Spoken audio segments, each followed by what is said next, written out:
T20 world కప్లో భాగంగా భారీ అంచనాల మధ్య మెగా సమరంలో అడుగుపెట్టిన భారత్ సూపర్ 8కు చేరుకుంది. వరుసగా హ్యాట్రిక్ విజయాలతో హోరెత్తించి టీ20 ప్రపంచ కప్లో మొదటి దశను అజేయంగా పూర్తి చేయనున్నది.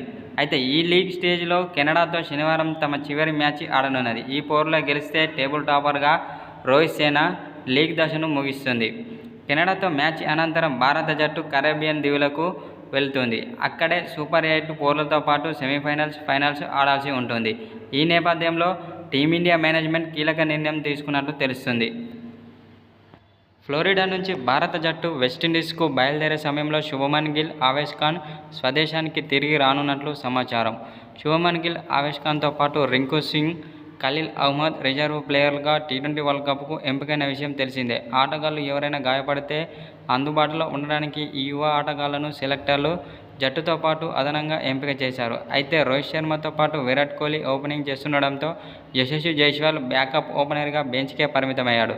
దీంతో ప్రపంచ కప్లో గిల్ సేవలు జట్టుకు ఉపయోగపడవని భావించిన యాజమాన్యం అతన్ని ఇండియాకు పంపడానికి సిద్ధమైంది.